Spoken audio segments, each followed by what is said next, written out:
بسم الله الرحمن الرحيم. يا أيها الناس اتقوا ربكم الذي خلقكم من نفس واحدة وخلق منها زوجها وبث منهما رجالا كثيرا ونساء واتقوا الله الذي تساءلون به والأرحام إن الله كان عليكم رقيبا. شروع کرتا ہوں اللہ کے نام سے جو بے انتہا مہربان نہایت رحم کرنے والے ہیں۔ لوگوں اپنے پروردگار سے ڈرو جس نے تمہیں ایک شخص سے پیدا کیا اور اسی سے اس کی بیوی کو پیدا کر کے ان دونوں سے بہت سے مرد اور عورتیں پھیلا دیں۔ اللہ سے ڈرو جس کے نام پر ایک دوسرے سے مانگتے ہو، رشتے ناطے توڑنے سے بھی بچو، بے شک اللہ تعالیٰ تم پر نگہبان ہے۔ سامعین، اب اس آیت کی تفسیر سماعت کیجیے۔ سورہ نساء کی تفسیر۔ ابن عباس رضی اللہ عنہما فرماتے ہیں کہ یہ سورہ مدینہ شریف میں اتری ہے۔ عبداللہ بن زبیر اور زید بن ثابت رضی اللہ عنہما بھی یہی فرماتے ہیں۔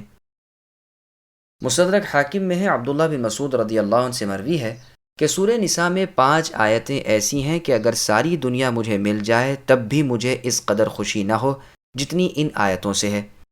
یعنی آیت ان اللہ لا یظلم مثقال ذرۃ، کہ اللہ تعالیٰ کسی پر ذرہ برابر ظلم نہیں کرتے، اور جس کسی کی جو نیکی ہوتی ہے اس کا ثواب بڑھا چڑھا کر دیتے ہیں، اور اپنی طرف سے جو بطور انعام اجر عظیم دیں وہ جدا گانا ہے۔ اور آیت ان تجتنبوا کبائر ما تنہون عنہ الآیات، یعنی اگر تم کبیرہ گناہوں سے بچ جاؤ تو تمہارے صغیرہ گناہ خود ہی معاف فرما دیں گے اور تمہیں عزت والی جگہ جنت میں لے جائیں گے۔ اور آیت ان اللہ لا یغفر ان یشرک بہ ویغفر ما دون ذلک لمن یشاء، یعنی اللہ تعالیٰ اپنے ساتھ شریک کرنے والے کو تو نہیں بخشتے، باقی جس گنہگار کو چاہیں بخش دیں۔ اور آیت ولو انہم اذ ظلموا انفسہم جاؤک الآیہ، یعنی یہ لوگ اگر گناہ سرزد ہو چکنے کے بعد اے نبی آپ کے پاس آ جاتے اور خود بھی اللہ تعالیٰ سے اپنے گناہ کی بخشش طلب کرتے اور رسول صلی اللہ علیہ وسلم بھی ان کے لیے استغفار طلب کرتے تو بے شک وہ اللہ تعالیٰ کو معافی اور مہربانی کرنے والا پاتے۔ امام حاکم رحمہ اللہ فرماتے ہیں یوں تو اس کی اسناد صحیح ہیں، لیکن اس کے ایک راوی عبد الرحمن کا اپنے والد سے سننے میں اختلاف ہے۔ عبد الرزاق رحمہ اللہ کی اس روایت میں آیت ولو انہم کے بدلے وَمَن يَعْمَلْ سُوءًا أَوْ يَظْلِمْ نَفْسَهُ ثُمَّ يَسْتَغْفِرِ اللَّهَ يَجِدِ اللَّهَ غَفُورًا رَحِيمًا، یعنی جس شخص سے کوئی برا کام ہو جائے یا اپنے نفس پر ظلم کر گزرے پھر اللہ تعالیٰ سے معافی چاہنے لگ جائے تو بے شک وہ اللہ تعالیٰ کو بخشنے والے مہربان پائے گا۔ دونوں حدیثوں میں تطبیق اس طرح پر ہے کہ ایک آیت کا بیان کرنا پہلی حدیث میں تو رہ گیا، یہ اس کا بیان دوسری میں ہے، تو 4 آیتیں پہلی حدیث کی اور 5ویں آیت اس حدیث کی۔ وَمَن يَعْمَلْ إِلَى آخِرِهِ، یہ آیت مل کر 5 ہو گئیں، یا یہ ہے کہ ان اللہ لا یظلم مثقال ذرۃ ہی پر آیت پوری ہے، اور وَإِن تَكُ حَسَنَةً کو الگ آیت شمار کیا ہے، تو دونوں حدیثوں میں 5 آیتیں ہو گئیں۔ واللہ اعلم۔ ابن جریر رحمہ اللہ میں عبداللہ بن عباس رضی اللہ عنہما سے مروی ہے کہ اس صورت میں 8 آیتیں ہیں جو اس امت کے لیے ہر اس چیز سے بہترین ہیں جن پر سورج نکلتا اور غروب ہوتا ہے۔ پہلی آیت یرید اللہ لیبین لکم ہے، اللہ تعالیٰ چاہتے ہیں کہ اپنے احکام تم پر صاف صاف بیان کر دیں اور تمہیں ان اچھے لوگوں کی راہ راست دکھا دیں جو تم سے پہلے گزر چکے ہیں، اور تم پر مہربانی کرے، اللہ تعالیٰ دانا اور حکمت والے ہیں۔ دوسری آیت واللہ یرید ان یتوب علیکم الی آخرہ، یعنی اللہ تعالیٰ چاہتے ہیں کہ تم پر اپنی رحمت نازل کرے، تمہاری توبہ قبول فرمائے، اور خواہشوں کے پیچھے پڑے ہوئے لوگوں کی چاہت ہے کہ تم راہ حق سے بہت دور ہٹ جاؤ۔ تیسری آیت یرید اللہ ان یخفف عنکم وخلق الانسان ضعیفا، یعنی انسان چونکہ ضعیف پیدا کیا گیا ہے اللہ تعالیٰ اس پر تخفیف کرنی چاہتے ہیں۔ باقی کل آیتیں وہی ہیں جو پچھلی روایت میں گزریں۔ ابن ابی ملیکہ رحمہ اللہ فرماتے ہیں میں نے ابن عباس رضی اللہ عنہما سے سورہ نساء کی بابت سنا، پس میں نے قرآن پڑھا درا حالانکہ میں چھوٹا بچہ تھا۔ تخلیق انسانیت یعنی انسان کی پیدائش۔ اللہ تعالیٰ نے اپنے تقوی کا حکم دیا ہے کہ جسم سے اللہ ہی کی عبادتیں کی جائیں اور دل میں صرف اللہ ہی کا خوف رکھا جائے۔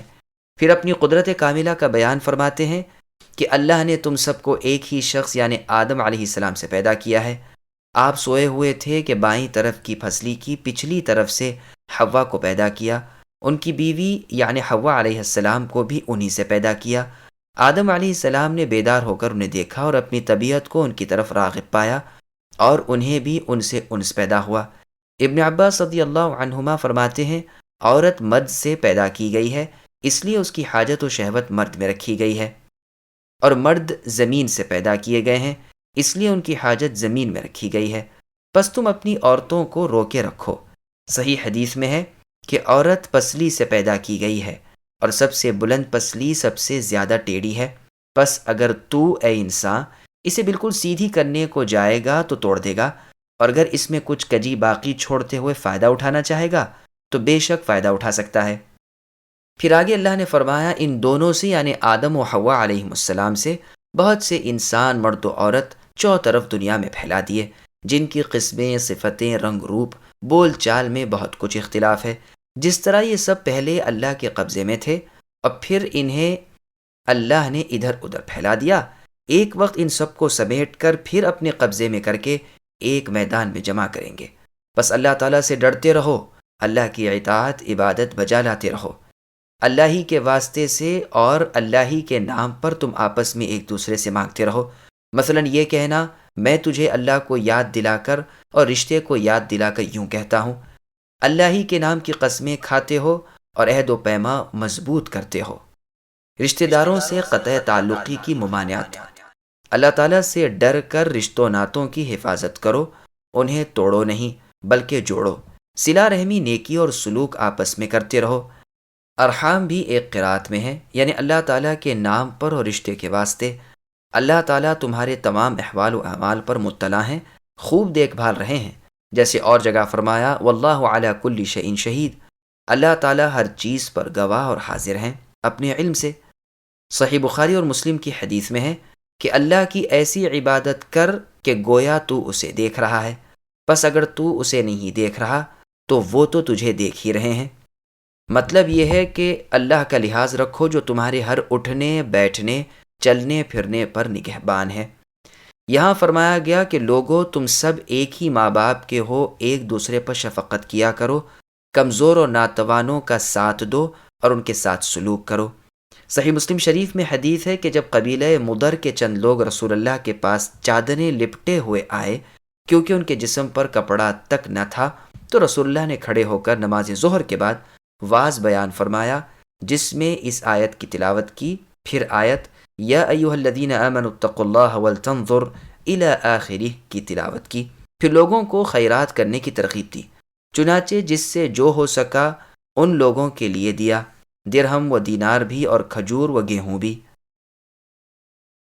وآتوا اليتامى أموالهم ولا تتبدلوا الخبيث بالطيب ولا تأكلوا أموالهم إلى أموالكم إنه كان حوبا كبيرا وإن خفتم ألا تقسطوا في اليتامى فانكحوا ما طاب لكم من النساء مثنى وثلاث ورباع فإن خفتم ألا تعدلوا فواحدة أو ما ملكت أيمانكم ذلك أدنى ألا تعولوا وآتوا النساء صدقاتهن نحلة فإن طبن لكم عن شيء منه نفسا فكلوه هنيئا مريئا۔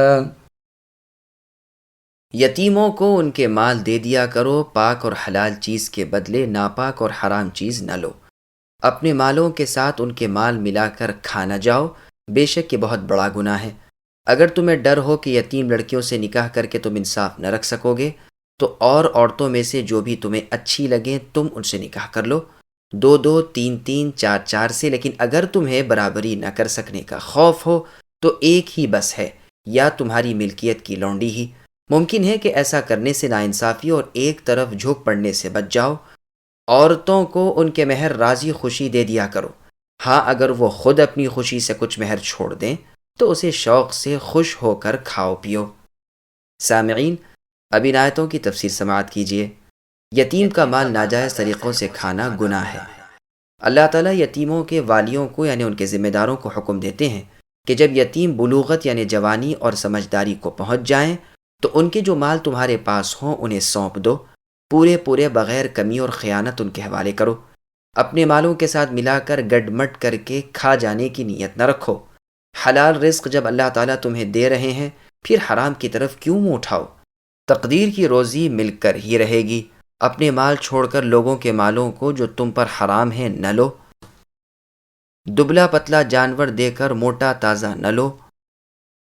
بوٹی دے کر بکرے کی فکر نہ کرو۔ ردی دے کر اچھے کی، کھوٹا دے کر کھرے کی نیت نہ رکھو۔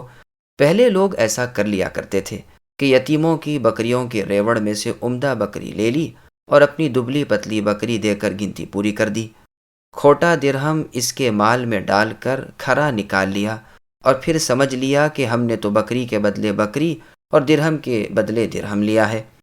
ان کے مالوں میں اپنا مال خلط ملط کر کے پھر یہ حیلہ کر کے کہ اب امتیاز کیا ہے، ان کے مال تلف نہ کرو، یہ بڑا گناہ ہے۔ یتیم لڑکیوں سے نکاح کا مسئلہ۔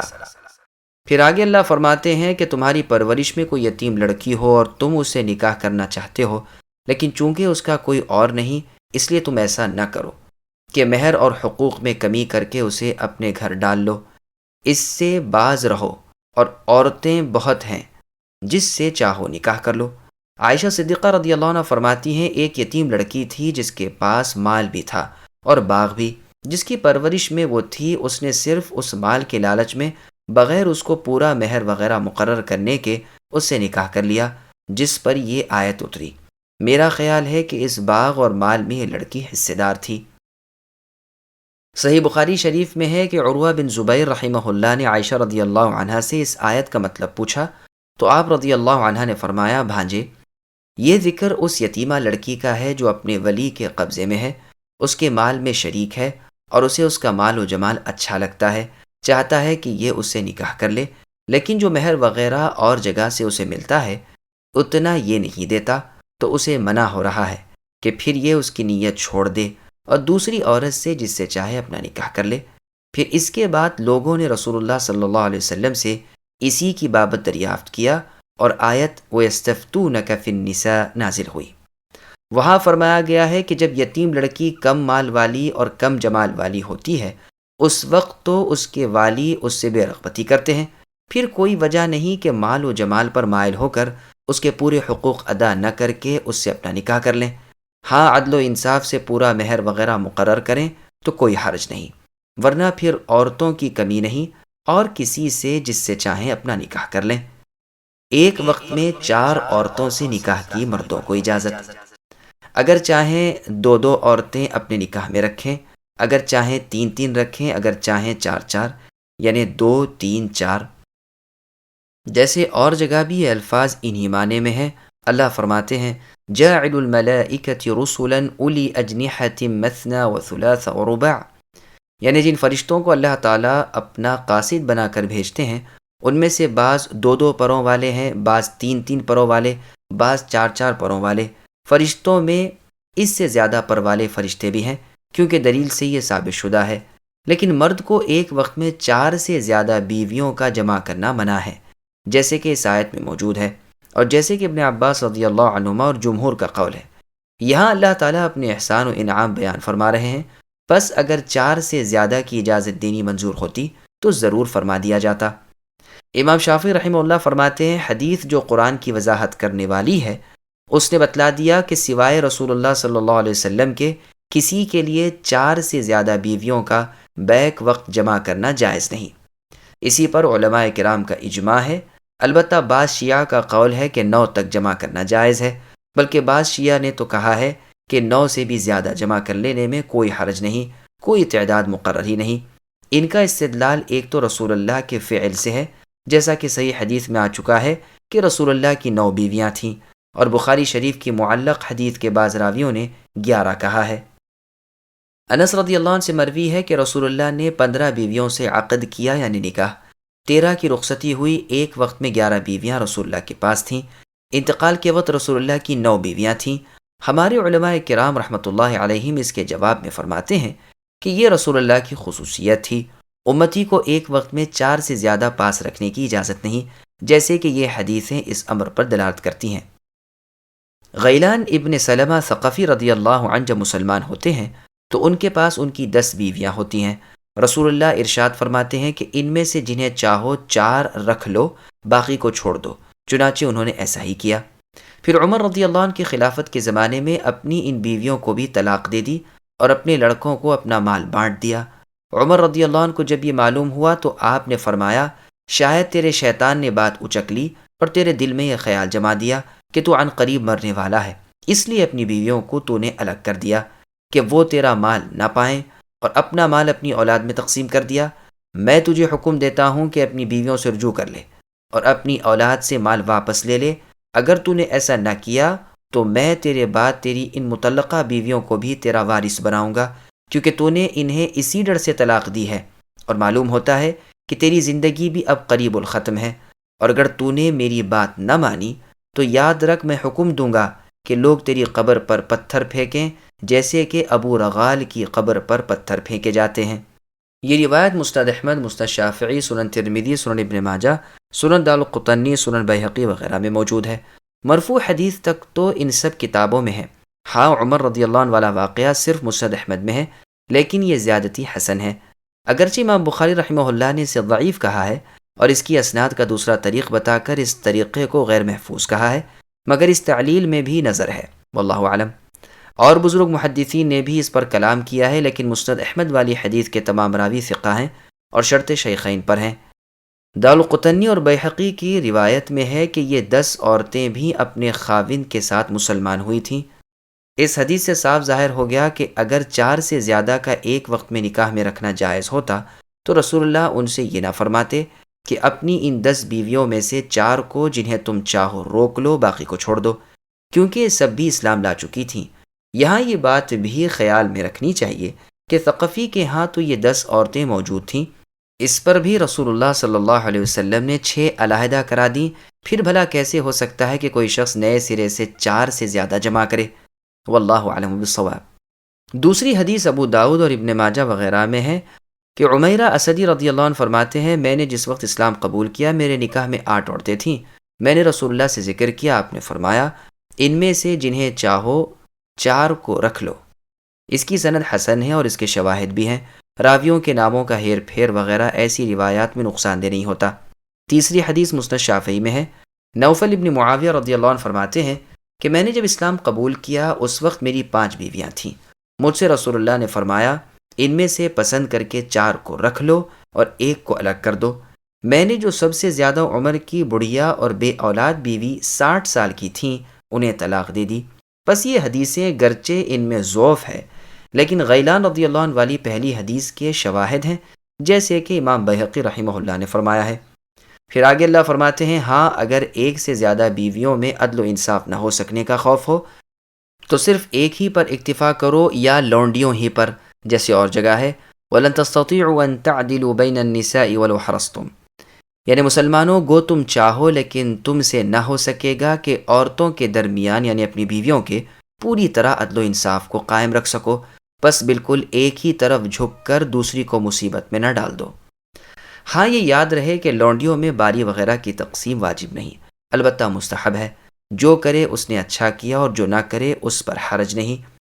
اس کے بعد کے جملے کا مطلب بعضوں نے تو کہا ہے کہ یہ قریب ہے اس کے کہ تمہاری عیال یعنی فقیری زیادہ نہ ہو، جیسے اور جگہ ہے وَإِنْ خِفْتُمْ عَيْلَةً، یعنی اگر تمہیں فقر یعنی فقیری کا ڈر ہو۔ عربی شاعر کہتا ہے فَمَا يَدْرِ الْفَقِيرُ مَتَى غِنَاهُ وَمَا يَدْرِ الْغَنِيُّ مَتَى يَعِيلُ، یعنی فقیر نہیں جانتا کہ کب امیر ہو جائے گا اور امیر کو معلوم نہیں کہ کب فقیر بن جائے گا۔ جب کوئی مسکین محتاج ہو جائے تو عرب کہتے ہیں عال الرجل، یعنی یہ شخص فقیر ہو گیا۔ غرض اس معنی میں یہ لفظ مستعمل تو ہے، لیکن یہاں یہ تفسیر کچھ زیادہ اچھی نہیں معلوم ہوتی، کیونکہ اگر آزاد عورتوں کی کثرت فقیری کا باعث بن سکتی ہے تو لونڈیوں کی کثرت بھی فقیری کا سبب ہو سکتی ہے، بس صحیح قول جمہور کا ہے کہ مراد یہ ہے کہ یہ قریب ہے اس سے کہ تم ظلم سے بچ جاؤ۔ عرب میں کہا جاتا ہے کہ عال فی الحکمی، جبکہ ظلم و جور کیا ہو۔ رسول اللہ کا مشرک چچا ابو طالب، اس کے مشہور قصیدے میں بھی یہ بات موجود ہے جو اس نے رسول اللہ کو مخاطب کر کے کہا، بِمِيزَانِ قِسْطٍ لَا يَخِيصُ شَعِيرَةً لَهُ شَاهِدٌ مِّن نَفْسِهِ غَيْرُ عَائِلِ، یعنی یہ محمد ایسی ترازو سے تولتے ہیں جو ایک جو برابر کی بھی کمی نہیں کرتی، ان کے پاس ان کا گواہ خود ان کا اپنا نفس ہے جو ظالم نہیں ہے۔ ابن جریر میں ہے کہ جب کوفیوں نے عثمان رضی اللہ عنہ پر ایک خط میں کچھ الزام لکھ کر بھیجے تو ان کے جواب میں خلیفۃ الرسول عثمان رضی اللہ عنہ نے لکھا کہ انی لست بمیزان اعول، میں ظلم کی ترازو نہیں ہوں۔ صحیح ابن حبان وغیرہ میں ایک مرفوع حدیث اس جملے کی تفسیر میں مروی ہے کہ اس کا معنی ہے تم ظلم نہ کرو۔ ابو حاتم رحمۃ اللہ علیہ فرماتے ہیں اس کا مرفوع ہونا تو خطا ہے، ہاں یہ عائشہ رضی اللہ عنہا کا قول ہے۔ اسی طرح لا تعولو کے بھی معنی یعنی تم ظلم نہ کرو۔ عبداللہ ابن عباس رضی اللہ عنہما، عائشہ رضی اللہ عنہا، نیز مجاہد، عکرمہ، حسن، ابو مالک، ابو رزین، نخعی، شعبی، ضحاک اور عطا خراسانی، نیز قتادہ، سدی، مقاتل ابن حیان رحمۃ اللہ علیہم وغیرہ سے بھی یہی مروی ہے۔ عکرمہ رحمہ اللہ نے بھی ابو طالب کا وہی شعر پیش کیا ہے۔ امام ابن جریر رحمۃ اللہ علیہ نے اسے روایت کیا ہے اور خود امام صاحب بھی اسی کو پسند کرتے ہیں۔ پھر آگے اللہ فرماتے ہیں کہ اپنی بیویوں کو ان کے مہر خوش دلی سے ادا کر دیا کرو جو بھی مقرر ہوئے ہوں اور جن کو تم نے منظور کیا ہو۔ ہاں اگر عورت خود اپنا سارا یا تھوڑا بہت مہر اپنی خوشی سے مرد کو معاف کر دے تو اسے اختیار ہے، اور اس صورت میں بے شک مرد کو اس کا اپنے استعمال میں لانا حلال اور طیب ہے۔ نبی کریم صلی اللہ علیہ وسلم کے بعد کسی کو جائز نہیں کہ بغیر مہر واجب کیے نکاح کرے، نہ یہ کہ جھوٹ موٹ کا نام ہی نام ہو۔ ابن ابی حاتم علی رضی اللہ عنہ کا قول مروی ہے کہ تم میں سے جب کوئی بیمار پڑے تو اسے چاہیے اپنی بیوی سے اس کے مال کے 3 درہم یا کم و بیش لے، ان کا شہد خرید لے اور بارش کا آسمان کا پانی اس میں ملا لے تو 3 بھلائیاں مل جائیں گی۔ ہنیئا مریئا، تو مال، عورت اور شفا، شہد اور مبارک بارش کا پانی۔ ابو صالح رحمہ اللہ فرماتے ہیں کہ لوگ اپنی بیٹیوں کا مہر آپ لیتے تھے، جس پر یہ آیت اتری اور انہیں اس سے روک دیا گیا۔ ولا تؤتوا السفهاء أموالكم التي جعل الله لكم قياما وارزقوهم فيها واكسوهم وقولوا لهم قولا معروفا وابتلوا اليتامى حتى إذا بلغوا النكاح فإن آنستم منهم رشدا فادفعوا إليهم أموالهم ولا تأكلوها إسرافا وبدارا أن يكبروا ومن كان غنيا فليستعفف ومن كان فقيرا فليأكل بالمعروف فإذا دفعتم إليهم أموالهم فأشهدوا عليهم وكفى بالله حسيبا۔ بے عقل لوگوں کو اپنے مال نہ دو جس مال کو اللہ تعالیٰ نے تمہاری گزران کے قائم رکھنے کا ذریعہ بنایا ہے۔ ہاں انہیں اس مال سے کھلاؤ، پلاؤ، پہناؤ، اڑھاؤ اور انہیں معقولیت سے نرم بات کہو، اور یتیموں کو ان کے بالغ ہو جانے تک سدھارتے اور آزماتے رہا کرو۔ پھر اگر ان میں تم ہوشیاری اور حسن تدبیر پاؤ تو انہیں ان کے مال سونپ دو، اور ان کے بڑے ہو جانے کے ڈر سے ان کے مالوں کو جلدی جلدی فضول خرچیوں میں تباہ نہ کرو۔ مالداروں کو چاہیے کہ اس کے مال سے بچتے رہیں۔ ہاں مسکین محتاج ہو تو دستور کے مطابق واجبی طور سے کھا لیں۔ پھر جب انہیں ان کے مال سونپو تو گواہ کر لیا کرو، دراصل حساب لینے والے اللہ تعالیٰ ہی کافی ہیں۔ سامعین اب آیتوں کی تفسیر سماعت کیجیے۔ مال میں تصرف کے لیے عاقل بالغ ہونا ضروری ہے۔ اللہ سبحانہ و تعالی لوگوں کو منع فرماتے ہیں کہ کم عقل بیوقوفوں کو مال کے تصرف سے روکیں۔ مال کو اللہ تعالیٰ نے تجارتوں وغیرہ میں لگا کر انسان کا ذریعہ معاش بنایا ہے۔ اس سے معلوم ہوا کہ کم عقل لوگوں کو ان کے مال کے خرچ سے روک دینا چاہیے۔ مثلا نابالغ بچہ ہو یا مجنون و دیوانہ ہو یا کم عقل بیوقوف ہو اور بے دین ہو، بری طرح اپنے مال کو لٹا رہا ہو، اسی طرح ایسا شخص جس پر قرض بہت چڑھ گیا ہو، جسے وہ اپنے کل مال سے بھی ادا نہیں کر سکتا، اگر قرض خواہ حاکم وقت سے درخواست کریں تو حاکم وہ سب مال اس کے قبضے سے لے لے گا اور اسے بے دخل کر دے گا۔ ابن عباس رضی اللہ عنہما فرماتے ہیں، یہاں سفہاء یعنی بے وقوفوں سے مراد تمہاری اولاد اور عورتیں ہیں۔ اسی طرح ابن مسعود رضی اللہ عنہ، حکم بن عیینہ، حسن بصری اور ضحاک رحمۃ اللہ علیہم سے بھی مروی ہے کہ اس سے مراد عورتیں اور بچے ہیں۔ سعید بن جبیر رحمۃ اللہ علیہ فرماتے ہیں یتیم مراد ہیں۔ مجاہد، عکرمہ اور قتادہ رحمہ اللہ کا قول ہے کہ عورتیں مراد ہیں۔ ابو ہریرہ رضی اللہ عنہ فرماتے ہیں کہ اس سے مراد سرکش خادم ہیں۔ پھر آگے اللہ فرماتے ہیں انہیں کھلاؤ، پہناؤ اور اچھی بات کہو۔ ابن عباس رضی اللہ عنہما فرماتے ہیں یعنی تمہارا مال جس پر تمہاری گزر بسر موقوف ہے اسے اپنی بیوی یا بچوں کو نہ دے ڈالو کہ پھر ان کا ہاتھ تکتا پھرے، بلکہ اپنا مال اپنے قبضے میں رکھو، اس کی اصلاح کرتے رہو اور خود اپنے ہاتھ سے ان کے کھانے کپڑے کا بندوبست کرو اور ان کے خرچ اٹھاؤ۔ ابو موسیٰ الاشعری رضی اللہ عنہ فرماتے ہیں 3 قسم کے لوگ ہیں کہ وہ اللہ تعالیٰ سے دعا کرتے ہیں لیکن اللہ تعالیٰ قبول نہیں فرماتے۔ ایک وہ شخص جس کی بیوی بد خلق ہو یعنی برے اخلاق والی ہو اور پھر بھی وہ اسے طلاق نہ دے۔ دوسرا وہ شخص جو اپنا مال بیوقوف کو دے دے، حالانکہ اللہ تعالیٰ کا فرمان ہے بیوقوف کو اپنا مال نہ دو۔ تیسرا وہ شخص جس کا قرض کسی پر ہو اور اس نے قرض پر کسی کو گواہ نہ کیا ہو، اس سے بھلی بات کہو یعنی نیکی اور صلہ رحمی کرو۔ اس آیت سے معلوم ہوا کہ محتاجوں سے سلوک کرنا چاہیے، اسے جسے بالفعل تصرف کا حق نہ ہو اس کے کھانے کپڑے کی خبرگیری کرنی چاہیے اور اس کے ساتھ نرم زبانی اور خوش خلقی سے پیش آنا چاہیے۔ یتیم کے مال کی حفاظت بلوغت تک کرنا اور بلوغت کی علامت۔ پھر آگے اللہ نے فرمایا کہ یتیموں کی دیکھ بھال رکھو یہاں تک کہ وہ جوانی کو پہنچ جائیں۔ یہاں نکاح سے مراد بلوغت ہے، اور بلوغت اس وقت ثابت ہوتی ہے جب اسے خاص قسم کے خواب آنے لگیں جن میں خاص پانی یعنی منی اچھل کر نکلتا ہے۔ سنن نبی داؤد، ترمذی وغیرہ میں حدیث ہے کہ رسول اللہ نے فرمایا 3 قسم کے لوگوں سے قلم اٹھا لیا گیا ہے، یعنی ان کے اعمال ان کے نام اعمال میں نہیں لکھے جاتے۔ بچے سے جب تک کہ بالغ نہ ہو، سوتے سے جب تک جاگ نہ جائے، مجنون یعنی پاگل سے جب تک ہوش نہ آ جائے۔ بس ایک تو علامت بلوغ یہ ہے، دوسری علامت بلوغ بعض کے نزدیک یہ ہے کہ 15 سال کی عمر ہو جائے۔ اس کی دلیل بخاری و مسلم کی ابن عمر رضی اللہ عنہما والی حدیث ہے، جس میں وہ فرماتے ہیں کہ احد والی لڑائی میں مجھے رسول اللہ نے اپنے ساتھ نہ لیا، اس وقت میری عمر 14 سال کی تھی، اور خندق کی لڑائی میں جب میں پیش کیا گیا تو رسول اللہ نے قبول فرما لیا، اس وقت میں 15 سال کا تھا۔ عمر بن عبدالعزیز رحمۃ اللہ علیہ کو جب یہ حدیث پہنچی تو آپ رحمہ اللہ نے فرمایا نابالغ بالغ کی حد یہی ہے۔ تیسری علامت بلوغت کی زیر ناف کے بالوں کا نکلنا ہے۔ اس میں علماء کے 3 قول ہیں، ایک یہ کہ علامت بلوغ ہے، دوسرے یہ کہ نہیں، تیسرے یہ کہ مسلمانوں میں نہیں اور ذمیوں میں ہے، اس لیے کہ ممکن ہے کسی دوا سے یہ بال جلد نکل آتے ہوں اور ذمی پر جوان ہوتے ہی جزیہ لگ جاتا ہے تو اسے کیوں استعمال کرنے لگا۔ لیکن صحیح بات یہ ہے کہ سب کے حق میں علامت بلوغ ہے، کیونکہ اولاً تو جبلی امر ہے، علاج معالجے کا اہتمام بہت دور کا احتمال ہے۔ ٹھیک یہی ہے کہ یہ بال جو زیر ناف اگاتے ہیں اپنے وقت پر ہی نکلتے ہیں۔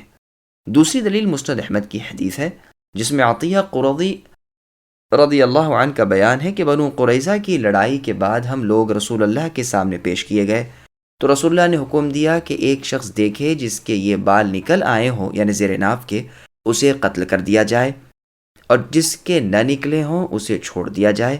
چنانچہ میرے بھی نہ نکلے تھے، مجھے چھوڑ دیا گیا۔ سنن اربعہ میں یہ حدیث ہے، اور امام ترمذی اسے حسن صحیح فرماتے ہیں۔ سعد رضی اللہ عنہ کے فیصلے پر راضی ہو کر یہ قبیلہ لڑائی سے باز آیا تھا۔ پھر سعد رضی اللہ عنہ نے فیصلہ کیا کہ ان میں سے لڑنے والے تو قتل کر دیے جائیں یعنی جوان، اور بچے جو بالغ نہیں ہوئے ہیں قیدی بنا لیے جائیں۔ غرائب ابی عبید میں ہے کہ ایک لڑکے نے ایک نوجوان لڑکی کی نسبت کہا کہ میں نے اس سے بدکاری کی ہے، دراصل یہ تہمت تھی۔ عمر رضی اللہ عنہ نے اس تہمت کی حد لگانی چاہی، لیکن فرما دیا دیکھ لو اگر اس کے زیر ناف کے بال اگ آئے ہوں تو اس پر حد جاری کر دو، ورنہ نہیں۔ دیکھا تو اگے نہیں تھے، چنانچہ اس سے حد ہٹا دی، یعنی اس پر حد جاری نہیں کی۔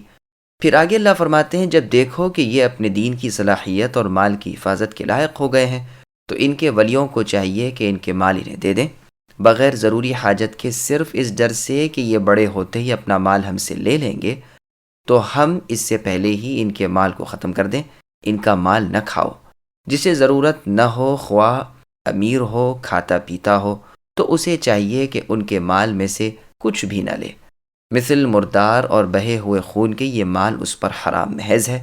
ہاں اگر والی مسکین محتاج ہو تو بے شک اسے جائز ہے کہ اپنی پرورش کے حق کے مطابق وقت کی حاجت اور دستور کے موجب اس مال میں سے کھا پی لے۔ یہ روایت صحیح بخاری کی ہے۔ اپنی حاجت کو دیکھے اور اپنی محنت کو، اگر حاجت محنت سے کم ہو تو حاجت کے مطابق لے، اور اگر حاجت محنت سے کم ہو تو حاجت سے حاجت کم ہو تو محنت کا بدلہ لے لے۔ پھر ایسا ولی اگر مالدار بن جائے تو اسے اس کھائے ہوئے اور لیے ہوئے مال کو واپس کرنا پڑے گا یا نہیں، اس میں دو قول ہیں۔ ایک تو یہ ہے کہ واپس نہ دینا ہوگا، اس لیے کہ اس نے اپنے کام کے بدلے لے لیا ہے۔ امام شافعی رحمہ اللہ کے ساتھیوں کے نزدیک یہی صحیح ہے، اس لیے کہ آیت نے بغیر بدل کے مباح قرار دیا ہے، اور مسند احمد وغیرہ میں ہے کہ ایک شخص نے کہا ہے اللہ کے رسول، میرے پاس مال نہیں، ایک یتیم میری پرورش میں ہے، تو کیا میں اس کے کھانے میں سے کھا سکتا ہوں؟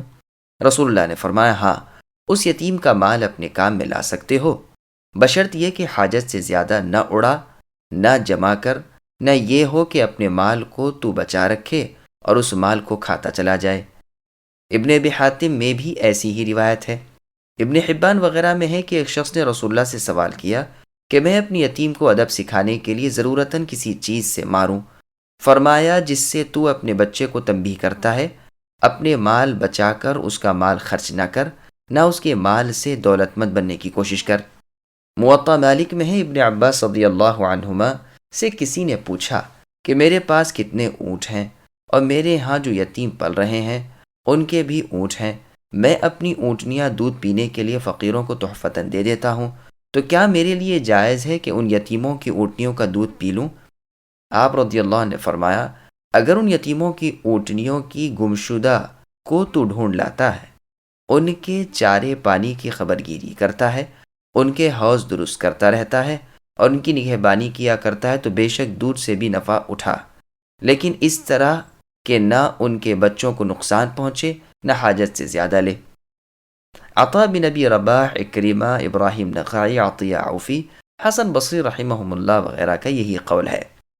دوسرا قول یہ ہے کہ تنگ دستی کے دور ہو جانے کے بعد وہ مال یتیم کو واپس دینا پڑے گا، اس لیے کہ اصل تو ممانعت ہے، ایک وجہ سے جواز ہو گیا تھا، جب وہ وجہ جاتی رہی تو اس کا بدلہ دینا پڑے گا، جیسے کوئی بے بس اور مضطر ہو کر کسی غیر کا مال کھا لے، لیکن حاجت کے نکل جانے کے بعد اگر اچھا وقت آیا یعنی دولت مند ہوا تو اسے واپس دینا ہوگا۔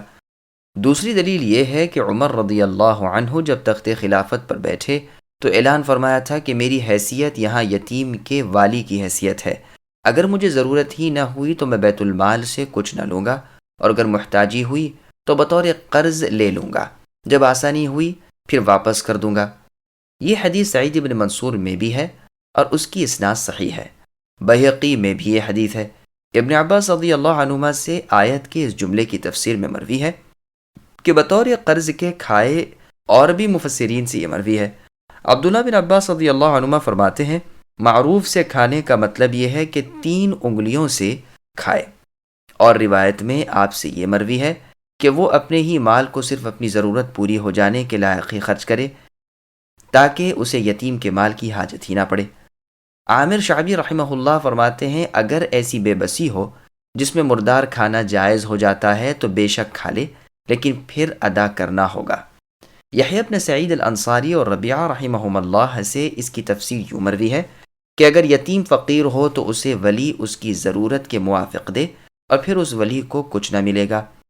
عبارت میں یہ ٹھیک نہیں بیٹھتا، اس لیے کہ اس سے پہلے یہ جملہ بھی ہے کہ وہ غنی ہو تو رک جائے، یعنی جو ولی غنی ہو، تو یہاں بھی یہی مطلب ہوگا کہ جو ولی فقیر ہو، نہ کہ جو یتیم فقیر ہو۔ دوسری آیت میں ہے وَلَا تَقْرَبُوا مَالَ الْيَتِيمِ إِلَّا بِالَّتِي هِيَ أَحْسَنُ حَتَّى يَبْلُغَ أَشُدَّهُ، یعنی یتیم کے مال کے قریب بھی نہ جاؤ، ہاں بطور اصلاح کے، پھر اگر تمہیں حاجت ہو تو حسب حاجت بطریق معروف اس میں سے کھاؤ پیو۔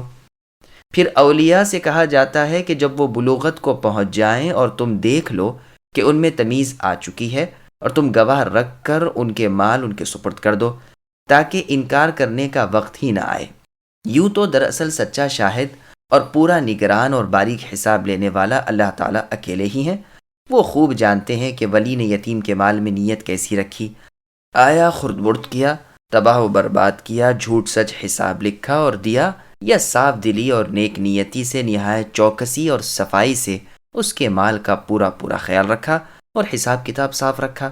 ان سب باتوں کا حقیقی علم تو اللہ تعالیٰ ہی کو ہے جو دانا ہے، بینا ہے، نگران اور نگہبان ہے۔ صحیح مسلم شریف میں ہے، رسول اللہ صلی اللہ علیہ وسلم نے ابو ذر رضی اللہ عنہ سے فرمایا، اے ابو ذر، میں تمہیں ناتوا پاتا ہوں اور جو اپنے لیے چاہتا ہوں وہی تمہارے لیے بھی پسند کرتا ہوں۔ خبردار، ہرگز ہرگز دو شخصوں کا بھی سردار اور امیر نہ بننا، نہ کبھی کسی یتیم کا ولی بننا۔ للرجال نصيب مما ترك الوالدان والأقربون وللنساء نصيب مما ترك الوالدان والأقربون مما قل منه أو كثر نصيبا مفروضا وإذا حضر القسمة أولو القربى واليتامى والمساكين فارزقوهم منه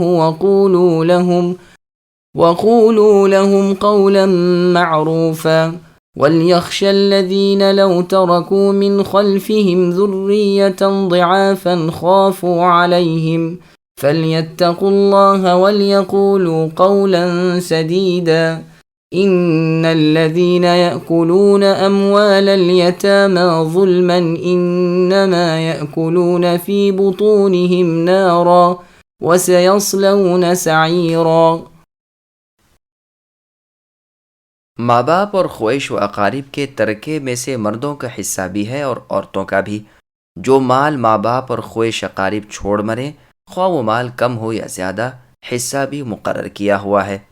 اور جب تقسیم کے وقت قرابت دار اور یتیم اور مسکین آ جائیں تو تم ان میں سے تھوڑا بہت انہیں بھی دے دو اور ان سے نرمی سے بولو، اس بات سے ڈریں کہ اگر وہ خود اپنے پیچھے ننھے ننھے ناتواں بچے چھوڑ جاتے جن کے ضائع ہو جانے کا اندیشہ رہتا ہے تو ان کی چاہت کیا ہوتی۔ بس اللہ تعالیٰ سے ڈر کر جچی تلی بات کہا کریں۔ جو لوگ ناحق ظلم سے یتیموں کا مال کھا جاتے ہیں وہ تو اپنے پیٹ میں آگ ہی بھر رہے ہیں اور البتہ وہ دوزخ میں جائیں گے۔ سامعین، اب ان آیتوں کی تفسیر سماعت کیجیے۔ ترکے میں سے ہر ایک کا حصہ مقرر ہے۔ مشرکین عرب کا دستور تھا کہ جب کوئی مر جاتا تو اس کی بڑی اولاد کو اس کا مال مل جاتا، چھوٹی اولاد اور عورتیں بالکل محروم رہتیں۔ اسلام نے یہ حکم نازل فرما کر سب کی مساویانہ حیثیت قائم کر دی کہ وارث تو سب ہوں گے، خواہ قرابت حقیقی ہو، خواہ بوجہ عقد زوجیت کے ہو یا بوجہ نسبت آزادگی ہو، حصہ سب کو ملے گا، گو کم و بیش ہو۔ ام کجہ رضی اللہ عنہا رسول اللہ کی خدمت میں حاضر ہو کر عرض کرتی ہیں کہ اللہ کے رسول، میری 2 لڑکیاں ہیں، ان کے والد فوت ہو گئے اور ان کے پاس کچھ نہیں، پس یہ آیت نازل ہوئی۔ یہی حدیث دوسرے الفاظ سے میراث کی اور دونوں آیتوں کی تفسیر میں بھی عنقریب انشاءاللہ تعالی آئے گی، واللہ اعلم۔ دوسری آیت کا مطلب یہ ہے کہ جب کسی مرنے والے کا ورثہ بٹنے لگا اور وہاں اس کا کوئی دور کا رشتہ دار بھی آ جائے جس کا کوئی حصہ مقرر نہ ہو اور یتیم و مساکین آ جائیں تو انہیں بھی کچھ نہ کچھ دے دو۔ ابتدائی اسلام میں تو یہ واجب تھا اور بعض کہتے ہیں مستحب تھا، اور اب بھی یہ حکم باقی ہے یا نہیں، اس میں بھی 2 قول ہیں۔ ابن عباس رضی اللہ عنہما تو اسے باقی بتاتے ہیں، مجاہد، ابن مسعود اور ابو موسیٰ الاشعری رضی اللہ عنہما، نیز عبد الرحمن ابن ابی بکر، ابو العالیہ، شعبی، حسن بصری، ابن سیرین، سعید بن جبیر مکحول، ابراہیم نخعی، عطا بن ابی رباح، زہری، یحییٰ بن معمر رحمۃ اللہ علیہم بھی باقی بتلاتے ہیں، بلکہ یہ حضرات سوائے ابن عباس رضی اللہ عنہما کے وجوب کے قائل ہیں۔ عبیدہ رحمۃ اللہ علیہ ایک وصیت کے ولی تھے۔ انہوں نے ایک بکری ذبح کی اور ان تینوں قسموں کے لوگوں کو کھلائی اور فرمایا، اگر یہ آیت نہ ہوتی تو یہ بھی میرا مال تھا۔ عروہ رحمہ اللہ نے مصعب رحمۃ اللہ علیہ کے مال کی تقسیم کے وقت بھی دیا۔ زہری رحمہ اللہ کا بھی قول ہے کہ یہ آیت محکم ہے، منسوخ نہیں۔ ایک روایت میں ابن عباس رضی اللہ عنہما سے مروی ہے کہ یہ موقوف ہے وصیت پر۔ چنانچہ عبد الرحمن بن ابی بکر رضی اللہ عنہ کے انتقال کے بعد ان کے صاحبزادے عبداللہ نے اپنے باپ کا ورثہ تقسیم کیا، اور یہ واقعہ اما عائشہ رضی اللہ عنہ کی موجودگی کا ہے۔ پس گھر میں جتنے مسکین و قرابت دار تھے سب کو دیا، اور اسی آیت کی تلاوت کی۔ ابن عباس رضی اللہ عنہما کو جب یہ معلوم ہوا تو فرمایا اس نے ٹھیک نہیں کیا۔ اس آیت سے تو مراد یہ ہے کہ جب مرنے والے نے اس کی وصیت کی ہو۔ بعض حضرات کا قول ہے کہ یہ آیت بالکل منسوخ ہی ہے۔ مثلا عبداللہ بن عباس رضی اللہ عنہما فرماتے ہیں یہ آیت منسوخ ہے اور ناسخ آیت یوصیکم اللہ ہے۔ حصے مقرر ہونے سے پہلے یہ حکم تھا، پھر جب حصے مقرر ہو چکے اور حقدار کو خود اللہ تعالیٰ نے حق پہنچا دیا تو اب صدقہ صرف وہی رہ گیا جو مرنے والا کہہ گیا ہو۔ سعید بن مسیب رحمہ اللہ بھی یہی فرماتے ہیں کہ ہاں اگر وصیت ان لوگوں کے لیے ہو تو اور بات ہے، ورنہ یہ آیت منسوخ ہے۔ جمہور کا اور ائمہ ثلاثہ کا یہی مذہب ہے۔ امام ابن جریر رحمہ اللہ نے یہاں ایک عجیب قول اختیار کیا ہے۔ ان کی لمبی اور کئی بار کی تحریر کا محاصل یہ ہے کہ مال وصیت کی تقسیم کے وقت جب میت کے رشتہ دار آ جائیں تو انہیں دے دو، اور یتیم مسکین جو آ گئے ہوں ان سے نرمی کلامی اور اچھے جواب سے پیش آؤ، لیکن اس میں نظر ہے، واللہ عالم۔ ابن عباس رضی اللہ عنہما وغیرہ فرماتے ہیں تقسیم سے مراد یہاں ورثے کی تقسیم ہے۔ بس یہ قول امام ابن جریر رحمہ اللہ کے خلاف ہے۔ ٹھیک مطلب آیت کا یہ ہے کہ جب یہ غریب لوگ ترکے کی تقسیم کے وقت آ جائیں اور تم اپنا اپنا حصہ الگ الگ کر کے لے جاتے ہو اور یہ بیچارے تک رہے ہوں تو انہیں بھی خالی ہاتھ نہ پھیرو۔ ان کے وہاں سے مایوس اور خالی ہاتھ واپس جانا اللہ تعالیٰ رؤوف و رحیم کو اچھا نہیں لگتا۔ بطور صدقے کے اللہ کی راہ میں ان سے بھی کچھ سلوک کرو تاکہ یہ خوش ہو کر جائیں۔ جیسے اور جگہ اللہ کا فرمان ہے کہ کھیتی کے کٹنے کے دن اس کا حق ادا کر دو، اور فاقہ زدہ اور مسکینوں سے چھپا کر اپنے باغ کا پھل لانے والوں کی اللہ تعالیٰ نے بڑی مذمت فرمائی ہے۔ جیسے کہ سورہ نون میں ہے کہ وہ رات کے وقت چھپ کر پوشیدگی سے کھیت اور باغ کے دانے اور پھل لانے کے لیے چلتے ہیں، وہاں اللہ کا عذاب ان سے پہلے پہنچ جاتا ہے اور سارے باغ کو جلا کر خاک سیاہ کر دیتا ہے۔ دوسروں کے حق برباد کرنے والوں کا یہی حشر ہوتا ہے۔ پھر آگے اللہ فرماتے ہیں کہ ڈریں وہ لوگ جو اگر اپنے پیچھے چھوڑ جائیں، یعنی ایک شخص اپنی موت کے وقت وصیت کر رہا ہے اور اس میں اپنے وارثوں کو ضرر پہنچا رہا ہے، تو اس وصیت کے سننے والے کو چاہیے کہ اللہ تعالیٰ کا خوف کرے اور اسے ٹھیک بات کی رہنمائی کرے اور اس کے وارثوں کے لیے ایسی بھلائی چاہے جیسے اپنے وارثوں کے ساتھ بھلائی چاہتا ہے، جبکہ ان کی بربادی اور تباہی کا خوف ہو۔ بخاری اور مسلم میں ہے کہ جب رسول اللہ صلی اللہ علیہ وسلم سعد بن ابی وقاص رضی اللہ عنہ کے پاس ان کی بیماری کے زمانے میں ان کی عیادت کو گئے، اور سعد رضی اللہ عنہ نے کہا اے اللہ کے رسول صلی اللہ علیہ وسلم، میرے پاس مال بہت ہے اور صرف میری ایک لڑکی ہی میرے پیچھے ہے، تو اگر آپ اجازت دیں تو میں اپنے مال کی 2/3 اللہ کی راہ میں صدقہ کر دوں۔ رسول اللہ نے فرمایا نہیں۔ انہوں نے کہا اچھا آدھے کی تو اجازت دیجیے۔ رسول اللہ نے فرمایا نہیں۔ کہا پھر 1/3 کی اجازت دیجیے۔ رسول اللہ نے فرمایا خیر لیکن ہے یہ بھی زیادہ، تم اگر اپنے پیچھے اپنے وارثوں کو تونگر چھوڑ کر جاؤ، یہ اس سے بہتر ہے کہ انہیں فقیر چھوڑ کر جاؤ کہ وہ ہاتھ پھیلاتے پھریں۔ اور صحیح بخاری میں ابن عباس رضی اللہ عنہما سے مروی ہے، فرماتے ہیں کہ لوگ 1/3 سے بھی کم یعنی 1/4 کی ہی وصیت کریں تو اچھا ہے، اس لیے کہ رسول اللہ نے 1/3 کو بھی زیادہ فرمایا ہے۔ فقہاء کرام فرماتے ہیں اگر میت کے وارث امیر ہوں تب تو خیر 1/3 کی وصیت کرنا مستحب ہے، اور اگر فقیر ہوں تو مستحب ہے کہ اس سے کم کی وصیت کرے۔ دوسرا مطلب اس آیت کا یہ بھی بیان کیا گیا ہے کہ تم یتیموں کا اتنا ہی خیال رکھو جتنا تم چاہتے ہو کہ تمہاری چھوٹی اولاد کا تمہارے مرنے کے بعد اور لوگ خیال رکھیں۔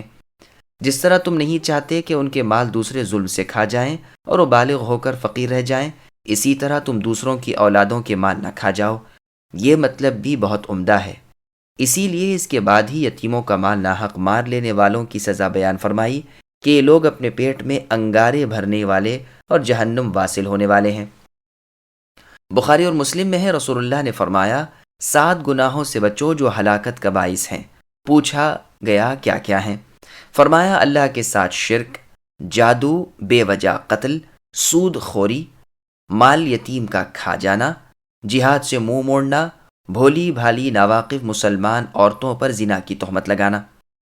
ایک صحیح حدیث میں ہے، رسول اللہ نے فرمایا، لوگوں میں تمہیں وصیت کرتا ہوں کہ ان دونوں ضعیفوں کا مال پہنچا دو، یعنی عورتوں کا اور یتیموں کا، ان کے مال سے بچو۔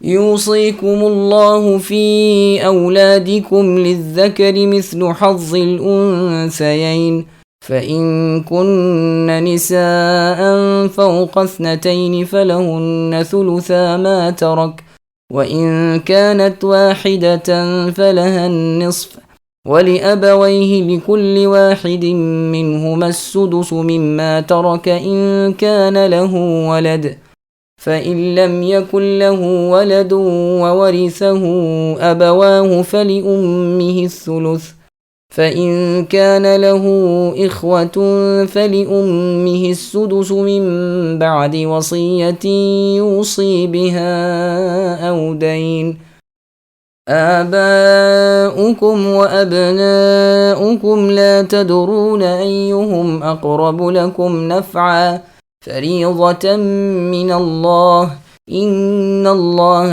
کان علیما حکیما۔ اللہ تعالیٰ تمہیں تمہاری اولادوں کے بارے میں حکم کرتے ہیں کہ ایک لڑکے کا حصہ 2 لڑکیوں کے برابر ہے، اور اگر صرف لڑکیاں ہوں اور 2 سے زیادہ ہوں تو انہیں مال متروکہ کی 2/3 ملیں گی، اور اگر ایک ہی لڑکی ہو تو اس کے لیے آدھا ہے، اور میت کے ماں باپ میں سے ہر ایک کے لیے اس کے چھوڑے ہوئے مال کا 6واں حصہ ہے، اگر اس کی اولاد ہو، اور اگر اولاد نہ ہو اور ماں باپ وارث ہوتے ہوں تو اس کی ماں کے لیے 3واں حصہ ہے۔ ہاں اگر میت کے کئی بھائی ہوں تو پھر اس کی ماں کا 6واں حصہ ہے۔ یہ حصے اس وصیت کے بعد ہیں جو مرنے والا کر گیا ہو یا ادائے قرض کے بعد۔ تمہارے باپ ہیں یا تمہارے بیٹے، تمہیں نہیں معلوم کہ ان میں سے کون تمہیں نفع پہنچانے میں زیادہ قریب ہے۔ یہ حصے اللہ تعالیٰ کی طرف سے مقرر کردہ ہیں، بے شک اللہ تعالیٰ پورے علم اور کامل حکمتوں والے ہیں۔ سامعین، اب اس آیت کی تفسیر سماعت کیجیے۔ یہ آیت کریمہ اور اس کے بعد کی آیت اور اس صورت کے خاتمے کی آیت علم فرائض کی آیتیں ہیں۔ یہ پورا علم ان آیتوں اور میراث کی احادیث سے استنباط کیا گیا ہے۔ جو حدیثیں ان آیتوں کی گویا تفسیر اور توضیح ہیں، یہاں ہم اس آیت کی تفسیر بیان کرتے ہیں۔ باقی جو میراث کے مسائل کی پوری تقریر ہے اور اس میں جن دلائل کی سمجھ میں جو کچھ اختلاف ہوا ہے اس کے بیان کرنے کی مناسب جگہ احکام کی کتابیں ہیں، نہ کہ تفسیر۔ اللہ تعالی ہماری مدد فرمائے۔ علم فرائض یعنی میراث کے علم کے سیکھنے کی رغبت میں بہت سی احادیث آئی ہیں۔ ان آیتوں میں جن فرائض کا بیان ہے یہ سب سے زیادہ اہم ہے۔ صحیح بخاری شریف میں اس آیت کی تفسیر میں جابر بن عبداللہ رضی اللہ عنہما سے مروی ہے کہ میں بیمار تھا، رسول اللہ صلی اللہ علیہ وسلم اور ابو بکر صدیق رضی اللہ عنہ میری بیمار پرسی کے لیے بنو سلمہ کے محلے میں پیادہ پا تشریف لائے۔ میں اس وقت بے ہوش تھا۔ رسول اللہ نے پانی منگوا کر وضو کیا، پھر وضو کے پانی کا چھینٹا مجھے دیا، جس سے مجھے ہوش آیا۔ تو میں نے کہا، اے اللہ کے رسول، میں اپنے مال کی تقسیم کس طرح کروں؟ اس پر یہ آیت شریفہ نازل ہوئی۔ صحیح مسلم شریف و نسائی شریف وغیرہ میں بھی یہ حدیث موجود ہے۔ ابو داؤد و ترمذی نیز ابن ماجہ، مسند احمد بن حنبل وغیرہ میں مروی ہے کہ سعد بن ربیع رضی اللہ عنہ کی بیوی صاحبہ رسول اللہ کے پاس آئیں اور کہا، اے اللہ کے رسول، یہ دونوں یعنی سعد رضی اللہ عنہ کی لڑکیاں ہیں، ان کے والد آپ کے ساتھ جنگ احد میں شریک تھے اور وہیں شہید ہوئے۔ ان کے چچا نے ان کا کل مال لے لیا ہے، ان کے لیے کچھ نہیں چھوڑا، اور یہ ظاہر ہے کہ ان کے نکاح بغیر مال کے نہیں ہو سکتے۔ رسول اللہ نے فرمایا، اس کا فیصلہ خود اللہ تعالیٰ کریں گے۔ چنانچہ آیت میراث نازل ہوئی۔ رسول اللہ نے ان کے چچا کے پاس آدمی بھیج کر حکم بھیجا کہ 2/3 تو ان دونوں لڑکیوں کو دو اور 8واں حصہ ان کی ماں کو دو، اور باقی مال تمہارا ہے۔ بظاہر ایسا معلوم ہوتا ہے کہ جابر رضی اللہ عنہ کے سوال پر اس صورت کی آخری آیت اتری ہوگی، جیسے عن قریب آ رہا ہے انشاءاللہ تعالی، اس لیے کہ ان کی وارث صرف ان کی بہنیں ہی تھیں، لڑکیاں تھیں ہی نہیں، وہ تو کلالہ تھے۔ اور یہ آیت اسی بارے میں یعنی سعد بن ربیع رضی اللہ عنہ کے ورثے کے بارے میں نازل ہوئی ہے، اور اس کے راوی بھی خود جابر رضی اللہ عنہ ہیں۔ ہاں، امام بخاری رحمہ اللہ نے اس حدیث کو اسی آیت کی تفسیر میں وارد کیا ہے، اس لیے ہم نے بھی ان کی تابعداری کی، واللہ اعلم۔ مطلب آیت کا یہ ہے کہ اللہ تعالیٰ تمہیں تمہاری اولاد کے بارے میں عدل سکھاتے ہیں۔ اہل جاہلیت تمام مال لڑکوں کو دے دیتے تھے اور لڑکیاں خالی ہاتھ رہ جاتی تھیں، تو اللہ تعالیٰ نے ان کا حصہ بھی مقرر کر دیا۔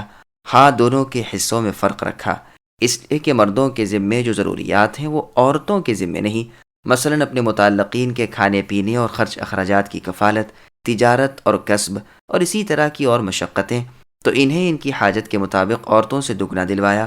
بعض دانا بزرگوں نے یہاں ایک نہایت باریک نقطہ بیان کیا ہے کہ اللہ تعالیٰ اپنے بندوں پر بنسبت ماں باپ کے بھی زیادہ مہربان ہیں۔ ماں باپ کو ان کی اولادوں کے بارے میں وصیت کر رہے ہیں کہ پس معلوم ہوا کہ ماں باپ اپنی اولاد پر اتنے مہربان نہیں جتنا مہربان ہمارے خالق اللہ تعالیٰ اپنی مخلوق پر ہیں۔ چنانچہ ایک صحیح حدیث میں ہے، جس کو امام بخاری نے اپنی صحیح میں ذکر کیا ہے، رسول اللہ فرماتے ہیں کہ قیدیوں میں سے ایک عورت کا بچہ اس کے چھوٹ گیا، وہ باولوں کی طرح اسے ڈھونڈتی پھرتی تھی اور جس بچے کو پالیتی اپنے سینے سے لگا کر اسے دودھ پلاتی۔ رسول اللہ نے یہ دیکھ کر اپنے اصحاب سے فرمایا، بھلا بتاؤ تو کیا یہ عورت باوجود اپنے اختیار کے اپنے بچے کو آگ میں ڈال دے گی؟ لوگوں نے کہا، اللہ کے رسول صلی اللہ علیہ وسلم، ہرگز نہیں۔ رسول اللہ نے فرمایا، اللہ کی قسم، اللہ تعالیٰ اپنے بندوں پر اس سے بھی زیادہ مہربان ہے۔ صحیح بخاری میں ابن عباس رضی اللہ عنہما کا قول ہے، فرماتے ہیں کہ پہلے حصے دار اور حقدار مال کا صرف لڑکا تھا، ماں باپ کو بطور وصیت کے مل جاتا تھا۔ اللہ تعالیٰ نے اسے منسوخ کیا اور لڑکے کو لڑکی سے دگنا دلوا دیا اور ماں باپ کو چھٹا چھٹا حصہ دلوایا، اور تیسرا حصہ بھی، اور بیوی کو 8واں حصہ اور چوتھا حصہ، اور خاوند کو آدھا اور چوتھائی یعنی پاؤ۔ مشرکین عرب جاہلیت کے زمانے میں ایسا کرتے کہ میراث صرف اسے دیتے تھے جو لڑنے بھڑنے کے قابل ہو، سب سے بڑے لڑکے کو وارث کرتے تھے۔ اگر مرنے والے کے لڑکے لڑکیاں دونوں ہوں تو فرما دیا کہ لڑکی کو جتنا آئے اس سے دگنا لڑکے کو دیا جائے، یعنی ایک لڑکی ایک لڑکا ہے تو کل مال کے 3 حصے کر کے 2 حصے لڑکے کو اور 1 حصہ لڑکی کو دیا جائے۔ اب آگے اللہ تعالیٰ بیان فرماتے ہیں کہ اگر صرف لڑکیاں ہوں تو انہیں کیا ملے۔ لفظ فوق کو بعض لوگ زائد بتلاتے ہیں، جیسے فضربوا فوق العناق میں لفظ فوق زائد ہے، لیکن ہم یہ نہیں مانتے، نہ اس آیت میں نہ اس آیت میں، کیونکہ قرآن میں کوئی ایسی زائد چیز نہیں ہے جو محض بے فائدہ ہو۔ اللہ تعالیٰ کے کلام میں ایسا ہونا محال ہے۔ پھر یہ بھی خیال فرمائیے کہ اگر ایسا ہی ہوتا تو اس کے بعد فلہن نہ آتا بلکہ فلہما آتا۔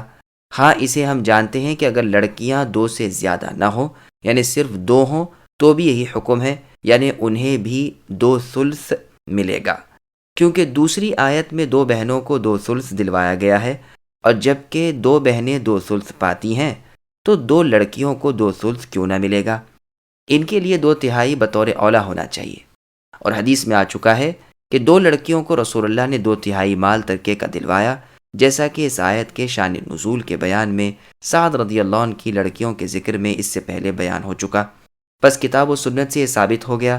اسی طرح اس کی دلیل یہ بھی ہے کہ ایک لڑکی اگر ہو یعنی لڑکا نہ ہونے کی صورت میں تو اسے آدھوں آدھ دلوایا گیا ہے، بس اگر 2 کو بھی آدھا ہی دینے کا حکم کرنا مقصود ہوتا تو یہی بیان ہو جاتا۔ جب ایک کو الگ کر دیا تو معلوم ہوا کہ 2 کا حکم وہی ہے جو 2 سے زائد کا ہے۔ واللہ اعلم۔ والدین کا حصہ، ماں باپ کا حصہ بیان ہو رہا ہے۔ ان کے ورثے کی مختلف صورتیں ہیں۔ ایک تو یہ کہ مرنے والے کی اولاد ایک لڑکی سے زیادہ ہو اور ماں باپ بھی ہوں تو انہیں چھٹا چھٹا حصہ ملے گا، یعنی چھٹا حصہ مال کو اور چھٹا حصہ باپ کو۔ اگر مرنے والے کی صرف ایک لڑکی ہی ہو تو آدھا مال تو وہ لڑکی لے لے گی اور چھٹا حصہ ماں لے لے گی اور چھٹا حصہ باپ کو ملے گا، اور چھٹا جو باقی رہا وہ بھی بطور عصبہ باپ کو مل جائے گا۔ بس اس حالت میں باپ فرض اور تعصب دونوں کو جمع کر لے گا، یعنی مقررہ چھٹا حصہ اور بطور عصبہ بچت کا مال۔ دوسری صورت یہ ہے کہ صرف ماں باپ ہی وارث ہوں تو ماں کو تیسرا حصہ مل جائے گا اور باقی کا کل مال باپ کو بطور عصبہ کے مل جائے گا، تو گویا 2 ثلث مال اس کے ہاتھ لگے گا، یعنی بنسبت ماں کے دگنا باپ کو مل جائے گا۔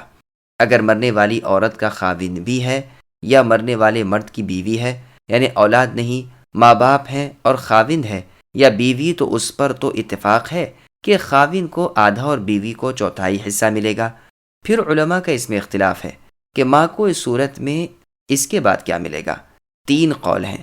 ایک تو یہ کہ جو مال باقی رہا اس میں سے تیسرا حصہ ملے گا دونوں صورتوں میں، یعنی خواہ عورت خاوند کو چھوڑ کر مری، خواہ مرد عورت کو چھوڑ کر مرا ہو، اس لیے باقی کا مال اس کی نسبت سے گویا کل مال ہے، اور ماں کا حصہ باپ سے آدھا ہے، تو اس باقی کے مال سے تیسرا حصہ یہ لے لے، اور 2 تیسرے حصے جو باقی رہے وہ باپ لے لے گا۔ عمر اور عثمان رضی اللہ عنہما اور با اعتبار زیادہ صحیح روایت علی رضی اللہ عنہ کا یہی فیصلہ ہے۔ ابن مسعود اور زید بن ثابت رضی اللہ عنہما کا بھی یہی قول ہے۔ 7 فقہا اور ائمہ ثلاثہ اور جمہور علماء کرام رحمۃ اللہ علیہم کا بھی یہی فتویٰ ہے۔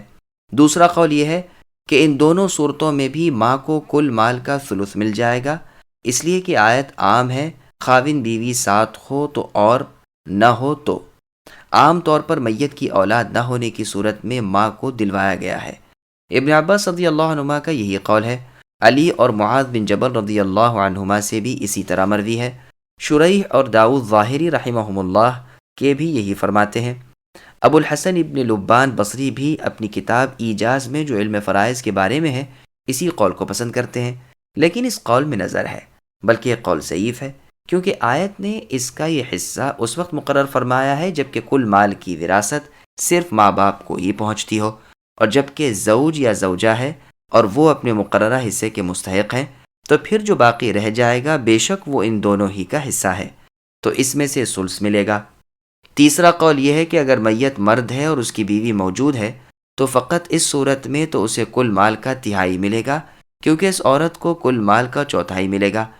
اگر کل مال کے 12 حصے کیے جائیں تو 3 حصے تو یہ لے گی اور 4 حصے ماں کو ملے، باقی بچے 5 حصے وہ باپ لے لے گا۔ لیکن اگر عورت مری ہے اور اس کا خاوند موجود ہے تو ماں کو باقی مال کا تیسرا حصہ ملے گا۔ اگر کل مال کا تیسرا حصہ اس صورت میں بھی ماں کو دلوایا جائے تو اسے باپ سے بھی زیادہ پہنچ جاتا ہے۔ مثلا میت کے مال کے 6 حصے کیے، 3 تو خاوند لے گیا، 2 ماں لے گی، تو باپ کے پلے 1 ہی پڑے گا جو ماں سے بھی تھوڑا ہے۔ اس لیے صورت میں 6 میں سے 3 تو خاوند کو دیے جائیں گے، 1 ماں کو اور 2 باپ کو۔ امام ابن سیرین رحمہ اللہ کا یہی قول ہے۔ یوں سمجھنا چاہیے کہ یہ قول 2 قولوں سے مرکب ہے۔ ضعیف یہ بھی ہے اور صحیح قول پہلا ہی ہے، واللہ اعلم۔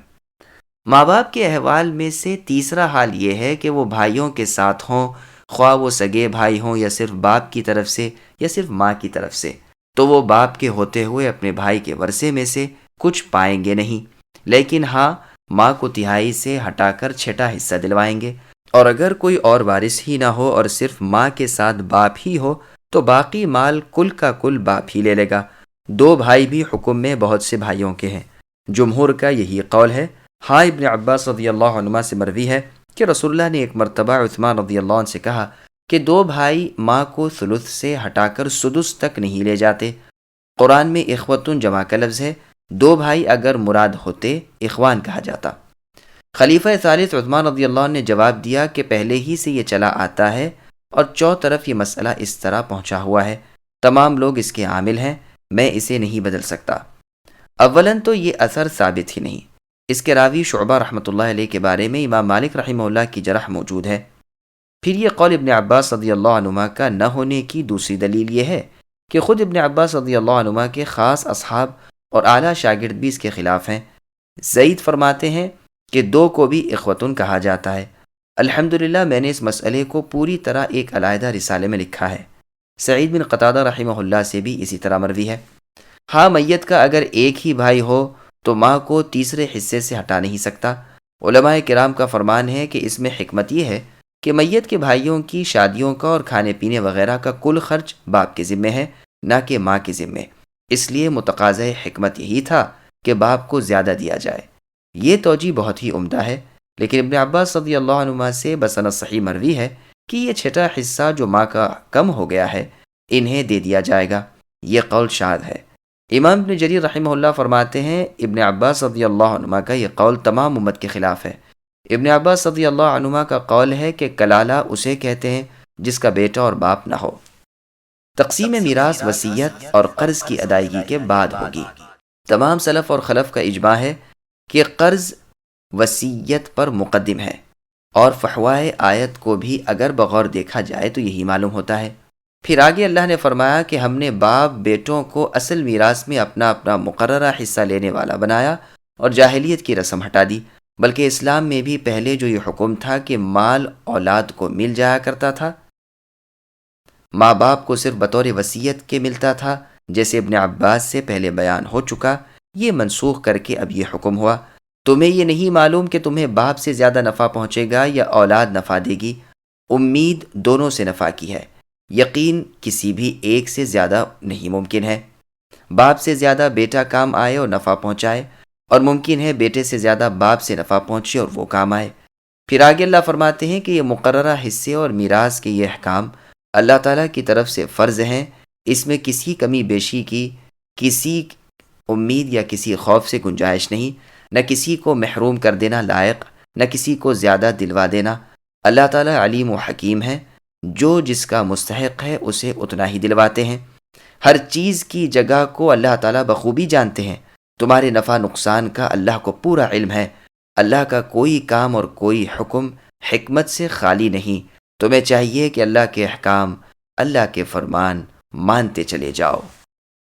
وَلَكُمْ نِصْفُ مَا تَرَكَ أَزْوَاجُكُمْ إِن لَّمْ يَكُن لَّهُنَّ وَلَدٌ فَإِن كَانَ لَهُنَّ وَلَدٌ فَلَكُمُ الرُّبُعُ مِمَّا تَرَكْنَ مِن بَعْدِ وَصِيَّةٍ يُوصِينَ بِهَا أَوْ دَيْنٍ وَلَهُنَّ الرُّبُعُ مِمَّا تَرَكْتُمْ إِن لَّمْ يَكُن لَّكُمْ وَلَدٌ فَإِن كَانَ لَكُمْ وَلَدٌ فَلَهُنَّ الثُّمُنُ مِمَّا تَرَكْتُم مِّن بَعْدِ وَصِيَّةٍ تُوصُونَ بِهَا أَوْ دَيْنٍ وَإِن كَانَ رَجُلٌ يُورَثُ كَلَالَةً أَوْ امْرَأَةٌ وَلَهُ أَخٌ أَوْ أُخْتٌ فَلِكُلِّ وَاحِدٍ مِّنْهُمَا السُّدُسُ فَإِن كَانُوا أَكْثَرَ مِن ذَلِكَ فَهُمْ شُرَكَاءُ فِي الثُّلُثِ مِن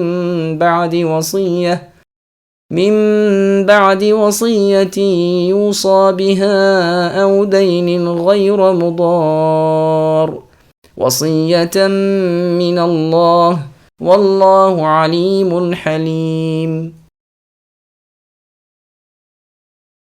تمہاری بیویاں جو کچھ چھوڑ مریں اور ان کی اولاد نہ ہو تو آدھوں آدھ تمہارا ہے، اگر ان کی اولاد ہو تو ان کے چھوڑے ہوئے میں سے تمہارے لیے چوتھائی حصہ ہے، اس وصیت کی ادائیگی کے بعد جو وہ کر گئی ہوں یا قرض کے بعد، اور جو تم چھوڑ جاؤ اس میں ان کی چوتھائی ہے، اور اگر تمہاری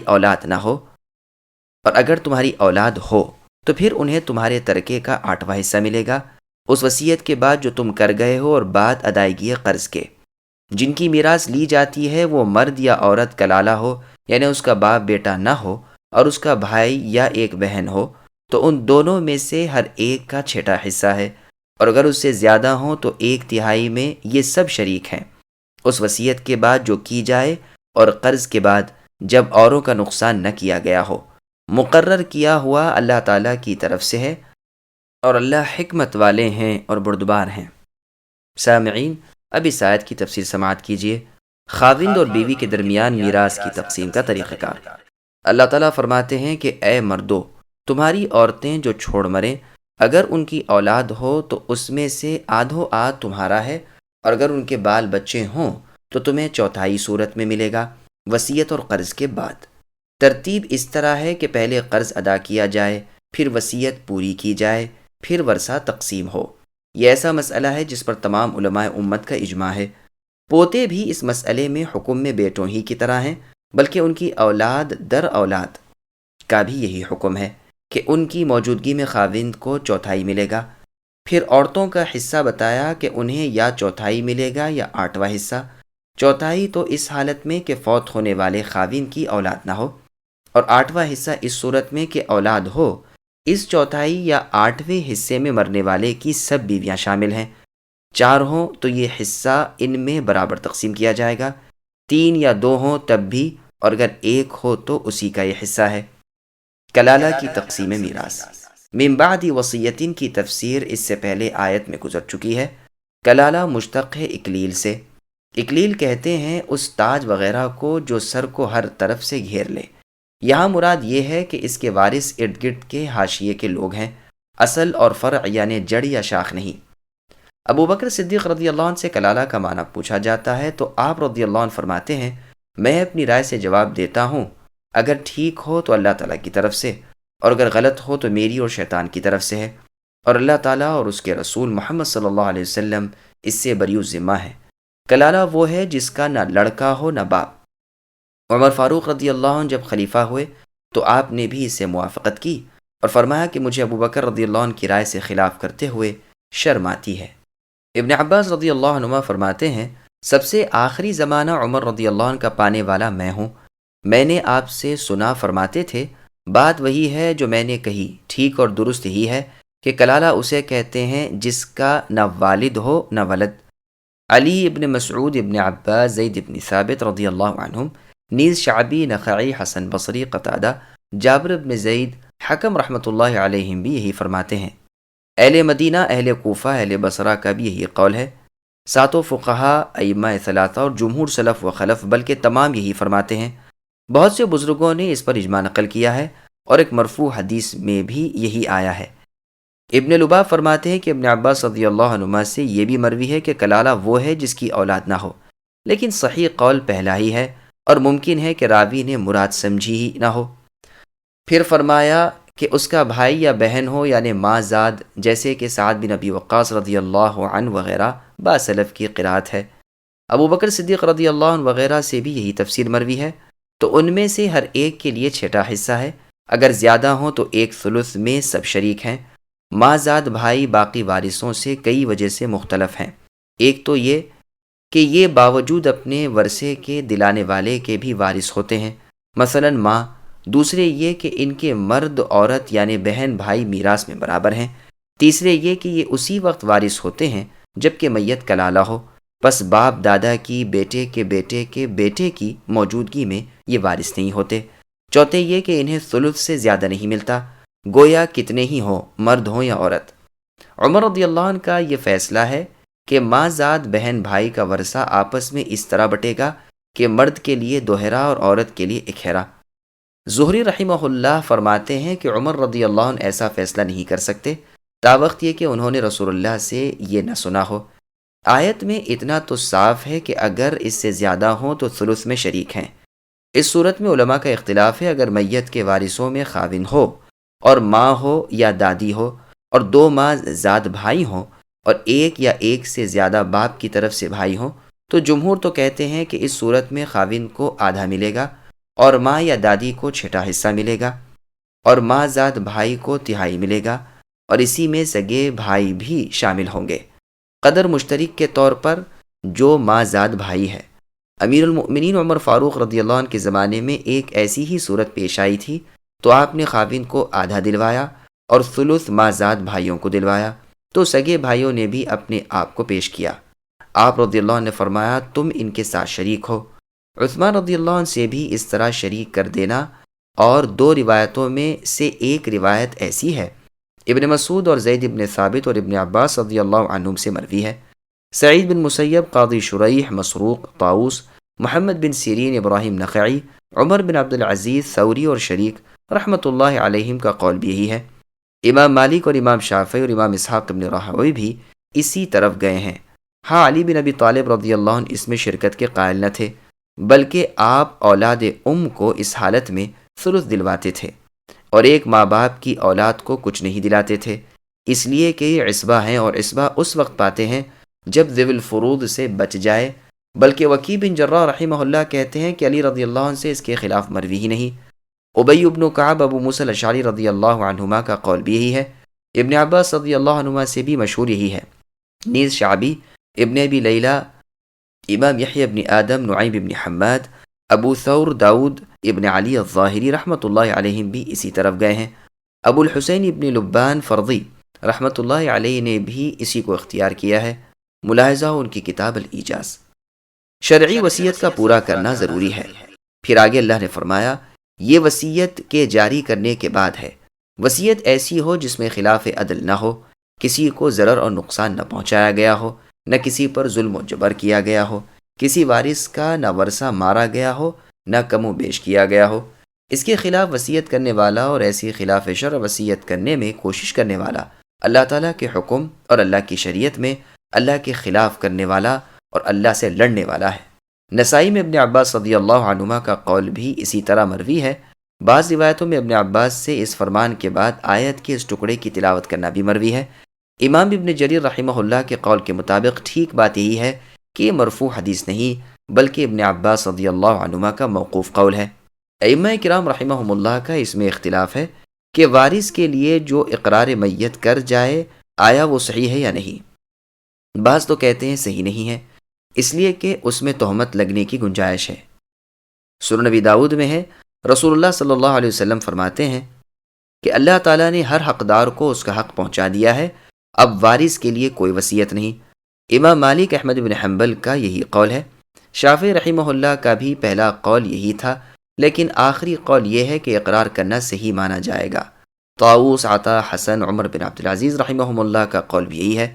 امام بخاری رحمہ اللہ بھی اسی کو پسند کرتے ہیں اور اپنی کتاب صحیح بخاری شریف میں اسی کو ترجیح دیتے ہیں۔ ان کی دلیل ایک یہ روایت بھی ہے کہ رافع ابن خدیج رضی اللہ عنہ نے وصیت کی کہ فزاریہ نے جس چیز پر اپنے دروازے بند کر رکھے ہوں وہ نہ کھولے جائیں۔ امام بخاری رحمہ اللہ نے پھر فرمایا کہ بعض لوگ کہتے ہیں کہ اس کا یہ اقرار جائز نہیں بس سبب وارثوں کے ساتھ بدگمانی کے، لیکن میں کہتا ہوں کہ رسول اللہ نے فرمایا ہے بدگمانی سے بچو، بدگمانی تو سب سے زیادہ جھوٹ ہے۔ قرآن کریم میں اللہ کا فرمان موجود ہے کہ اللہ تعالیٰ تمہیں حکم دیتے ہیں کہ جس کی جو امانت ہو وہ اسے پہنچا دو، اس میں وارث اور غیر وارث کی کوئی تخصیص نہیں۔ یہ یاد رہے کہ یہ اختلاف اس وقت ہے جب اقرار فی الواقع صحیح ہو اور نفس الامر کے مطابق ہو، اور اگر صرف حیلہ سازی ہو اور بعض وارثوں کو زیادہ دینے اور بعض کو کم پہنچانے کے لیے ایک بہانہ بنایا گیا ہو تو بالاجماع اسے پورا کرنا حرام ہے۔ اور اس آیت کے صاف الفاظ بھی اس کی حرمت کا فتویٰ دیتے ہیں۔ اقرار کے فی الواقع صحیح ہونے کی صورت میں اس کا پورا کرنا ضروری ہے، جیسا کہ دوسری جماعت کا قول ہے اور جیسا کہ امام بخاری رحمہ اللہ کا مذہب ہے۔ پھر آگے اللہ نے فرمایا یہ اللہ تعالیٰ کے احکام ہیں جو اللہ عظمت والے، بلند تر علم والے اور بردباری والے ہیں۔